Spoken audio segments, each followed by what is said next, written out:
हमसे हमेशा जुड़े रहने के लिए चैनल को सब्सक्राइब करें और आप चाहते हैं कि हमारी हर खबर का नोटिफिकेशन आप तक पहुंचे तो बेल आइकन का बटन जरूर दबाएं। अगर चैनल सब्सक्राइब कर लिया है तो लाइक, कमेंट और शेयर करें।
वाटरवर्क्स क्रॉस पर हादसे के बाद भी नहीं सुधरे हालात।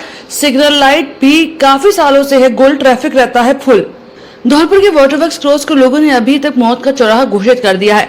अब इस मौत के चौराहे से हर एक व्यक्ति को डरने लगा है। शासन प्रशासन केवल जब हादसे होते हैं तभी इसे सुध लेते हैं और आदेश जारी करते हैं, लेकिन इन आदेशों पर भी कोई अमल नहीं करता। अब तो शहरवासी भी इस चौराहे को क्रॉस करते वक्त अब 10 बार सोचने लगे हैं।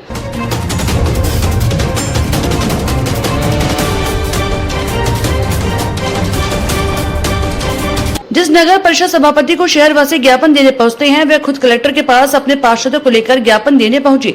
इतना ही नहीं, नगर परिषद ट्रैफिक कर्मियों को दोष देते हैं तो वहीं ट्रैफिक कर्मी नगर परिषद पर आरोप लगाते हैं, लेकिन इस आरोप और प्रत्यारोप के दौर में आमजन पिस रहा है।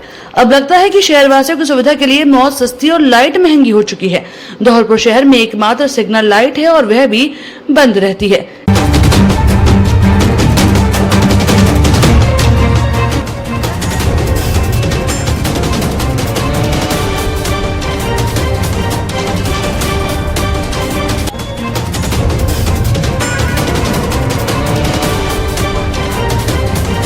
स्थानीय लोगों ने ट्रैफिक पुलिस कर्मियों पर उठाए सवाल।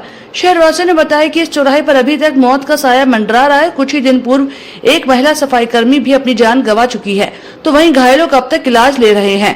अगर यहाँ सिग्नल लाइट चालू होती है तो ट्रैफिक कर्मी सख्त होते हैं तो शायद उस महिला सफाई कर्मी की जान नहीं जाती, लेकिन सिस्टम के लचीलेपन से अब लोग भी परेशान हो गए। अब तो ये आने वाला वक्त ही बताएगा कि सिस्टम में कब होगा बदलाव। Bureau report, SR News 7।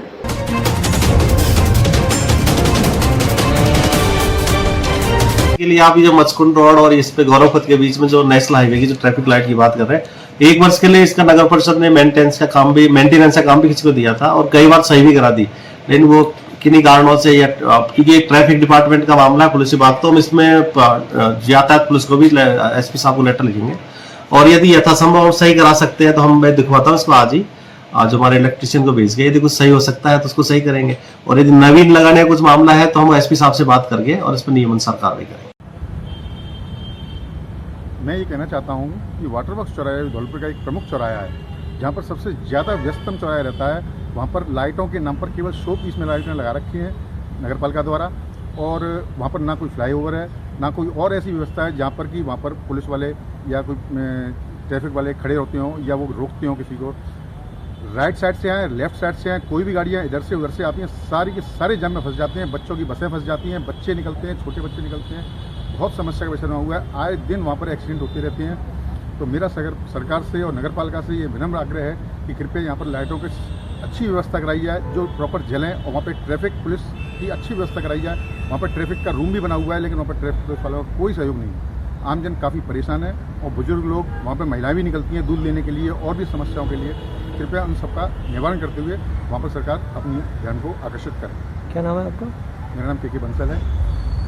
बादल चौराहे पे या तो पुल सीधा बनना चाहिए है, या नीचे से रास्ता निकालनी चाहिए मचुंडी के लिए जो रोड गया चौराहे पे, जिससे कि एक्सीडेंट नहीं हो। और इसी प्रकार चोपड़ा वाले महादेव जी पे है, तमाम बूढ़े बड़े आदमी जाते हैं, पुल पर नहीं चढ़ा जाता है, वो घूम के कैसे जाए? उसकी जिम्मेदारी रहती है कि वो बैरिकेडिंग, वो क्या बोलते हैं उनको, वो रखेंगे नहीं पीले से है, उनको लगा दिया जाए जिससे कि स्पीड धीरे हो जाए, आराम से निकल जाए बस। वाटर चौराहा जो है, मैं तो उसको मौत का चौराहा कहता हूँ। आए दिन वहाँ पर एक्सीडेंट होते रहते हैं। ये जो पुल बनाया था यही गलत बनाया था। इस पुल को यहाँ न उतार करके इस चौराहे से ऊपर से निकालते। ऐसे ही बस स्टैंड के आसपास जो उतारा गया है वो भी गलत है, उससे जनता बहुत परेशान है। तो यहाँ पुल का तो अब जैसे बहुत लंबा प्रोसेसिंग है, लेकिन अब की स्थिति में क्या कर सकता है प्रशासन?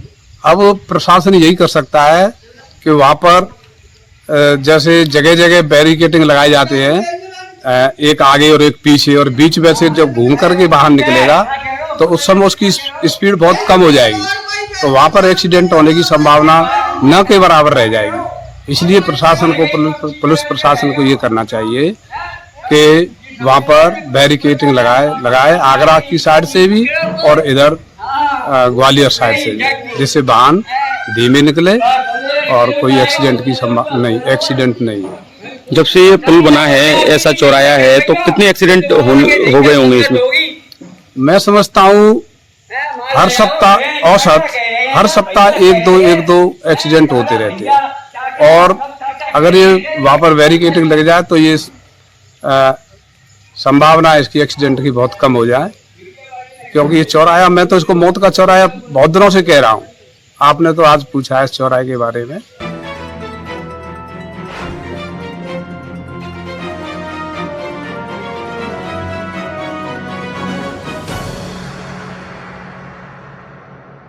धौलपुर इंडोर स्टेडियम का मुद्दा उठा विधानसभा में। विधायक शोभा रानी कुशवाहा ने उठाया इंडोर स्टेडियम का मुद्दा।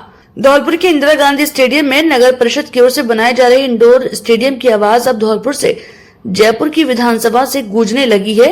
ये आवाज धौलपुर विधायक शोभा रानी कुशवाहा के द्वारा उठाई गई है।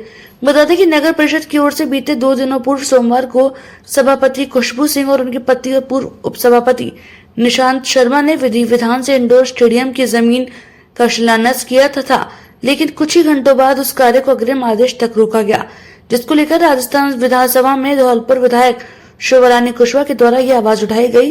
क्या कुछ कहा विधायक शोभा रानी ने, आप भी सुने।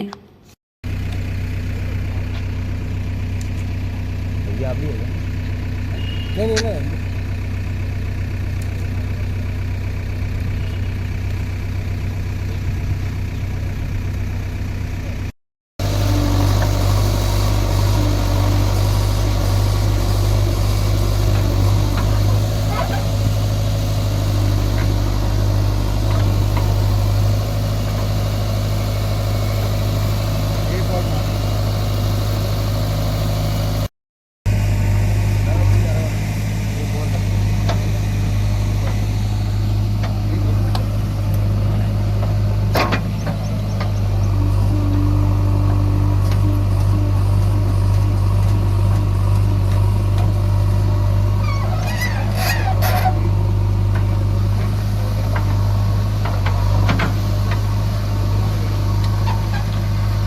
शोभा रानी।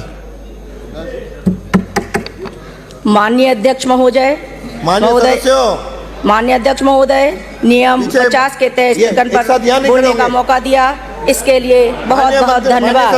माननीय अध्यक्ष महोदय, युवाओं व बच्चों के खेल के प्रति रुचि और महत्व को देखते हुए हमारे धौलपुर विधानसभा में बड़ी फील्ड क्रिकेट ग्राउंड में इंडोर स्टेडियम बनाया जा रहा है। मैं चाहती हूँ कि इस कार्य को रोक करके आप अन्य जगह चिन्हित करके या महाराणा स्कूल या मेला ग्राउंड में बनाने की कृपा करें। आपने मुझे समय दिया, इसके लिए बहुत बहुत धन्यवाद। और आपके माध्यम से निवेदन करना चाहती हूँ अध्यक्ष महोदय कि भविष्य में भी बड़ी फील्ड में आप इंडोर स्टेडियम ना बनाया जाए, क्योंकि इसमें पहले से ही बहुत कम जगह है। मैं चाहती हूँ कि अन्य जगह चिन्हित करके इंडोर स्टेडियम बनाया जाए। पुनः आपका बहुत बहुत धन्यवाद। जय हिंद, जय भारत।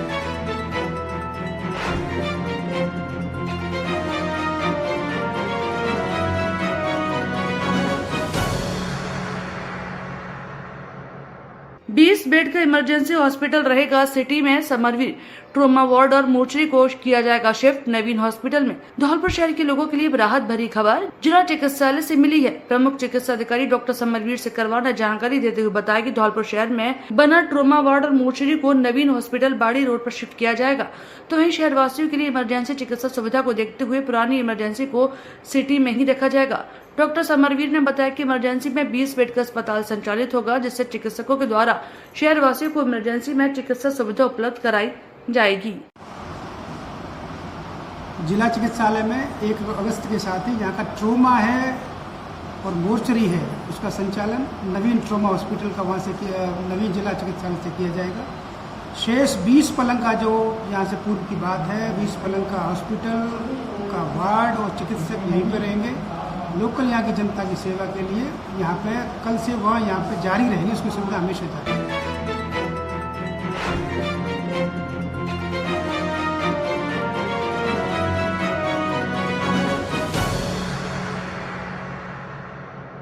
बाड़ी विधायक जसवंत सिंह गुर्जर ने उठाया विधानसभा में मुद्दा, वन विभाग के फॉरेस्ट और डीएफओ पर लगाए मिली भगत के आरोप। धौलपुर के बाड़ी विधायक जसवंत सिंह गुर्जर ने राजस्थान विधानसभा में वन विभाग से जुड़े करोड़ों रुपए का गबन का आरोप लगाते हुए मुद्दा उठाया और धरातल पर काम न करने के भी आरोप लगाए। इतना ही नहीं, उन्होंने समय पर मौजूदा रहे डीएफओ और फॉरेस्टर पर मिली भगत के भी आरोप लगाए। तो वहीं भौतिक स्थिति का सत्यापन कराने की मांग रखी। इसी दौरान विधायक जसवंत सिंह गुर्जर ने विधानसभा में कहा कि कागजों में तो करोड़ों के काम दिखाए गए हैं, लेकिन धरातल पर वह काम नजर नहीं आ रहा है। विधायक ने सोने का गुर्जा, वन विहार सहित विधानसभा की अन्य जगहों के मुद्दे उठाए। तो वहीं एसआईटी का गठन कर जांच कराने की भी मांग रखी। आइए आपको राजस्थान विधानसभा से सुनाते हैं क्या कहा बाड़ी विधायक जसवंत सिंह गुर्जर ने। अध्यक्ष महोदय, एक प्रक्रिया 131 देव आपने बोलने का जो इजाजत दी, इसके लिए धन्यवाद। मैं आपका ध्यान आकर्षण करना चाह रहा हूं, मेरे विधानसभा क्षेत्र में जो घोटाला हुआ है, ध्यान आकर्षित करिए, फिर वो बोले फिर आप बोलना।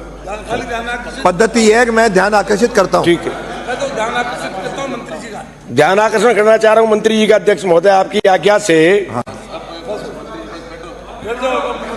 माननीय मंत्री जी। अध्यक्ष महोदय, उप वन संरक्षक वन्य जीव राष्ट्रीय। अरे ये आपका नहीं है, ये हेमंत मीणा आपका है? अरे दूसरा है भाई। अच्छा संजय जी, हाँ बोलिए। अरे वो कंफ्यूजन हो गया, जसवंत यादव वाला। उप वन संरक्षक वन्य जीव राष्ट्रीय चंबल घड़ियाल अभ्यारण्य धौलपुर के अधीन कुदीना नाम का कोई नाका नहीं है, अपितु कुदीना वन खंड है, जिसका क्षेत्र नाका सोने का गुर्जा के अधीन है। इस नाके के अंतर्गत वर्ष 2023-24 में 450 हेक्टेयर में राशि 58.56 लाख रुपए व्यय की जाकर वृक्षारोपण कार्य करवाया गया था। उक्त कार्य पूर्ण कर नियमानुसार भुगतान किया जा चुका है। इस वर्ष विभागीय मापदंड अनुसार पौधे का रिप्लेसमेंट का कार्य करवाया जा रहा है। उक्त कार्य हेतु राशि 18.81 लाख रुपए का बजट आवंटित किया गया है। अभी तक इस कार्य हेतु कोई बिल पारित नहीं हुआ है। तथा न ही किसी प्रकार का भुगतान किया गया। मुद्दा भी तो सही उप वन संरक्षक धौलपुर अधीन गजपुरा वन क्षेत्र में वर्ष 2023-24 में 310 हेक्टेयर में राशि 1.435 लाख रुपए व्यय की जाकर अग्रिम मृदा कार्य करवाया गया था। उक्त कार्य पूर्ण कर नियमानुसार भुगतान किया जा चुका है। वर्ष 2024-25 में 360 हेक्टेयर वन भूमि पर वृक्षारोपण कार्य प्रगतिरत है। उक्त कार्य हेतु राशि 66.069 लाख रुपए का बजट आवंटित किया गया है। अभी तक इस कार्य हेतु कोई बिल पारित नहीं हुआ है तथा न ही किसी प्रकार का भुगतान किया गया है। उप वन संरक्षक वन्यजीवी राष्ट्रीय चंबल घड़ियाल अभ्यारण्य धौलपुर के अधीन नाका वन विहार में वर्ष 2023-24 में कुल 1700 हेक्टेयर में राशि 864.04 लाख रुपए व्यय की जाकर अग्रिम मृदा कार्य करवाया गया था। उक्त 1700 हेक्टेयर में 50 हेक्टेयर क्षेत्र में वर्ष 2023-24 में राशि 7.12 लाख रुपए व्यय की जाकर वृक्षारोपण कार्य कराया गया था। इस वर्ष 24-25 में 1650 हेक्टेयर में वृक्षारोपण कार्य प्रगतिरत है। वृक्षारोपण कार्य हेतु 2024-25 में कुल राशि 309 लाख रुपए का बजट आवंटन किया गया है। उक्त बजट के विरुद्ध अभी तक कोई बिल पारित नहीं किया गया है तथा न ही किसी प्रकार का कोई भुगतान किया गया है। नाका वन विहार के अंतर्गत 2023-24 में किए गए वन विकास कार्यों के संपादन में पाई गई मात्रात्मक एवं गुणवत्तात्मक कमी की जांच हेतु प्रधान मुख्य वन संरक्षक वन बल प्रमुख PCCF राजस्थान जयपुर के आदेश दिनांक 18/7/24 से SIT का गठन किया गया है। जांच रिपोर्ट प्राप्त होने पर नियमानुसार आवश्यक कार्रवाई की जाएगी। माननीय सदस्य। अध्यक्ष महोदय, वर्ष 22-23 में नाका सोने की गुर्जा पर 3 करोड़ का काम हुआ। मौके पर कोई काम नहीं है। ज्यादा से ज्यादा 25 लाख रुपए का काम हुआ है। लगाए गए वृक्षों के मौके पर स्थिति क्या है? क्या भौतिक सत्यापन करवाया? बनपाल नाका गजपुरा यहाँ 4 करोड़ का काम हुआ है 22-23 में। मौके पर 1 करोड़ का भी काम नहीं। अध्यक्ष महोदय, बनपाल नाका वन विहार यहाँ 8 करोड़ का काम हो चुका है, जबकि मौके पर कुछ भी नहीं है। 1.5 करोड़ से ज्यादा का काम नहीं है। क्या इसके लिए भी SIT गठित करेंगे आप? बनपाल नाका केसरबाग यहाँ 3 करोड़ का काम बताया है, जबकि मौके पर 40 लाख रुपए का काम हुआ है। बनपाल नाका राम सागर यहाँ 6 करोड़ का काम बताया है, मौके पर 1.5 करोड़ का भी काम नहीं है। अध्यक्ष महोदय, DFO से लेके और फॉरेस्टर तक मिली भगत से इन्होंने कोई काम नहीं करवाया। न मौके पे कोई पेड़ पौधे लगे हुए हैं और ना ही मौके पर कोई एनीकट वगैरह बने हुए हैं। MPT निर्माण बाउंड्री के नाम पर भी इन्होंने पैसे उठाए, जबकि मौके पर कुछ भी नहीं है। तो मेरी आपके माध्यम से मांग है कि SIT गठित करके और उसकी जांच करवाएं और दोषियों के विरुद्ध कार्रवाई करें। यह मैं आपके माध्यम से माननीय मंत्री जी से निवेदन करना चाहूंगा। मुझे आश्वस्त करें सदन में सभी कामों की SIT गठित करके और सब ठीक है सर। Thank you. माननीय अध्यक्ष महोदय, मैंने मेरा संपूर्ण उत्तर माननीय सदस्य महोदय को आपके मार्फत दिया है। माननीय सदस्यों द्वारा बताए गए आंकड़े भी वैसे सही नहीं है। उदाहरण स्वरूप सोने का गुर्जा नाका ये तो 1 करोड़ दीजिए, जो कह रहे हैं नहीं है उसका उत्तर दे दीजिए। हाँ, तो इसमें हमने बताया कि 18/7 को SIT का गठन कर दिया गया है और इनकी जो भी शिकायत उसकी अभी, क्योंकि माननीय मुख्यमंत्री जी, माननीय प्रधानमंत्री जी एक पेड़ माँ के नाम का अभियान चल रहा है। अगले 2 महीने तक पेड़ लगाने का कार्य चल रहा है। उसके बाद में इस SIT के द्वारा पूरी संपूर्ण माननीय सदस्य को संतुष्ट करने वाली जांच और दोषी अधिकारियों के खिलाफ कार्रवाई करी जाएगी। तो जांच करना।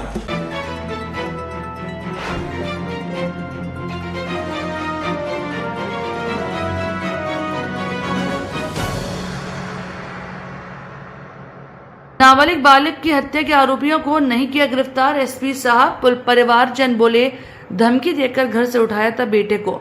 शुक्रवार को सेपई कुलारी थाना क्षेत्र के अंडुआ का पूरा कनासल एक नाबालिग का शव कुएं में मिला। मृतक बालक के परिजनों का आज जिला पुलिस अधीक्षक कार्यालय पहुंचकर आरोपी को जल्द से जल्द गिरफ्तार करने को लेकर ज्ञापन सौंपा। ज्ञापन में मृतक के परिजनों के मृतक करण सिंह शव शुक्रवार को कुएं में मिला था और करण सिंह के माता पिता ने पड़ोसी अध्यापक के नाम रिपोर्ट दर्ज कराई और मृतक करण सिंह के शव मिले 3 दिन पूरे हो चुके मगर अभी तक पुलिस की ओर से कोई कार्रवाई नहीं की गई। मृतक के परिजनों ने ज्ञापन में बताया कि मृतक करण सिंह पुत्र राजेंद्र सिंह उम्र 15 वर्ष है, जो अंडुआ का पूरा करासल निवासी थाना कुलारी जाति कुशवा 10वीं का छात्र था। किसी व्यक्ति ने आम रास्ते पर चौक से करण का नाम और उसके साथ अंग्रेजी में टी अक्षर लिख दिया था, जिसे लेकर अध्यापक के घर में किसी बेटी के नाम से मिलान करता था। उसी शक के आधार पर करण सिंह और उसके माता पिता को घर पर बुलाकर मारने की धमकी दी। उसी रात के 2 बजे के बाद करण सिंह अपनी छत पर सो रहा था, उसे घर से उठा लिया। मृतक के पिता ने बताया कि अभी तक कोई कार्रवाई नहीं हुई है, इसलिए हम आज जिला पुलिस अधीक्षक को ज्ञापन देने आए हैं। इस दौरान जिला एसपी ने इस मामले को जल्द से जल्द कार्रवाई करने के आश्वासन दिया। कि हम सब खेतों में काम कर रहे थे और हमारे लड़का की कही कि उसके मम्मी पापा को बुलाओ, इसके मम्मी पापा को बुलाओ और ऐसे ऐसे हरकत करते हैं, नाम रखते हैं ये बच्चे। तो सा हम अपने बच्चा लेके नहीं, मैं और हमारी घरवाली दोनों मास्टर के जरूर पहुंचे।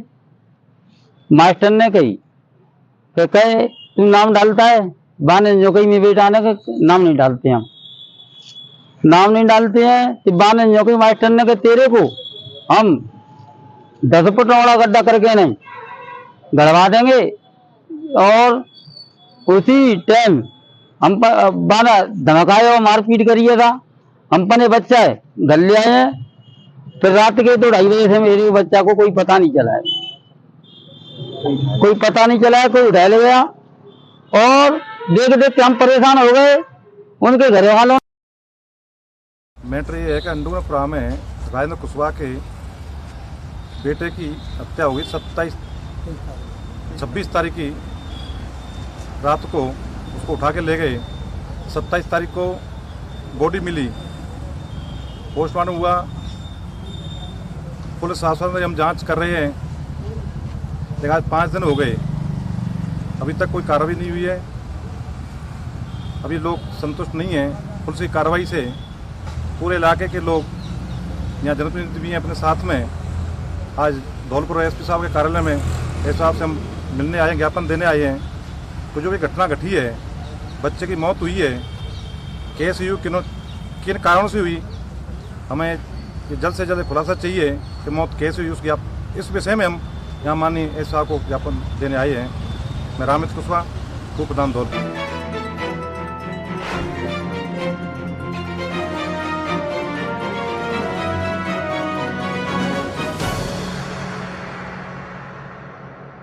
सीएम के नाम कलेक्टर को हल्ला बोल जन सरोकार मंच ने सौंपा ज्ञापन। तीर्थराज मचकुंड को पुनः रेड स्टोन कलर करवाने के लिए ज्ञापन दिया। आज हल्ला बोल जनमंच के प्रमुख एडवोकेट प्रमोद कुमार शर्मा के नेतृत्व में प्रमुख पदाधिकारियों और सदस्यों द्वारा मुख्यमंत्री के नाम जिला कलेक्टर निधि बीटी को धौलपुर के प्रसिद्ध तीर्थस्थल सभी तीर्थों के भांजे के नाम से प्रसिद्ध तीर्थराज मचकुंड धाम को सफेद रंग से चल रही पुताई रोकने और तीर्थ की पुरानी पहचान रेड स्टोन कलर को दोबारा से करवाने के नाम के लिए ज्ञापन सौंपा। ज्ञापन बताया कि हमारी प्राचीन धरोहर तीर्थराज मचकुंड धाम, जो किसी धौलपुर की प्रमुख पहचान है, तीर्थराज का एक धार्मिक महत्व भी है, जहां दूर दूर से तीर्थयात्री पर्यटक आते हैं। ज्ञापन में बताया कि मचकुंड धाम के जीर्णोद्धार कार्य के दौरान इसे सफेद रंग से पुतवाया जा रहा है, जैसे कि तीर्थराज की सुंदरता और प्राचीन आकर्षक नष्ट हो रहा है। इस दौरान हमारे धौलपुर को रेड स्टोन सिटी के नाम से भी जाना जाता है। लाल पत्थर से निर्मित तीर्थराज मचकुंड धाम एक धार्मिक स्थल होने के साथ साथ पर्यटकों के लिए आकर्षण का भी केंद्र है। ज्ञापन में बताया कि आमजन की भावना और आस्था को दृष्टिगत रखते हुए तीर्थराज मचकुंड धाम को रेड स्टोन कलर में करवाकर तीर्थराज को प्राचीन स्वरूप लाया जाए, जिससे कि तीर्थराज की सुंदरता और पहचान बनी रहे। ज्ञापन देने वालों में डॉक्टर अनुपस्ताना, सचिन रावत, प्रमोद चौधरी राजपूत, अशोक सिकरवार, रामसेवक राठौर, सुनील जगरिया, शिब्बू चौधरी आदि लोग मौजूद रहे। और ये आज हम कलेक्टर साहब से मिले हैं इसी बात को लेकर, जो मचकुंड का स्वरूप है, जो वास्तविक स्वरूप है, पुरातन स्वरूप है, उसको एकदम यहाँ से बिल्कुल चेंज किया जा रहा है। वाइट वॉश के रूप में उसको चेंज किया जा रहा है, जो कि हमें कबूल नहीं है, हमें मंजूर नहीं है, क्योंकि यही हमारी पहचान है। ये Dholpur red stone, Dholpur red colour हमारी आन बान और शान का प्रतीक है, हमारी हर पहचान है। आज कलेक्ट्रेट की आप देखिए, ये भी रेड स्टोन से रेड कलर से पुता हुआ है, इसको क्यों नहीं वाइट करते हैं? तो हमारी यही मांग है कलेक्टर साहब से, उसको हमारे पुनः प्राचीन स्वरूप हमें दिया जाए, जो कि जिससे हमारी पहचान है। आज हम जिला कलेक्टर साहब से मिलने आए हैं, हमारी पूरी टीम मिलने के लिए आई है। तीर्थराज मचकुंड धाम पर जो जिसका पुराना प्राचीन कलर था उसको हटा के और ये सफ़ेदी जो की गई है उसमें उसको लेकर आक्रोशित है। और आज जिला कलेक्टर साहब ने इस विषय में मतलब ठेकेदार जी से बात करी है और वहाँ उन्होंने आश्वासन दिया है कि ये इसी जल्द इसको हम बात करेंगे। हमसे हमेशा जुड़े रहने के लिए चैनल को सब्सक्राइब करें और आप चाहते हैं कि हमारी हर खबर का नोटिफिकेशन आप तक पहुंचे तो बेल आइकन का बटन जरूर दबाएं। अगर चैनल सब्सक्राइब कर लिया है तो लाइक, कमेंट और शेयर करें।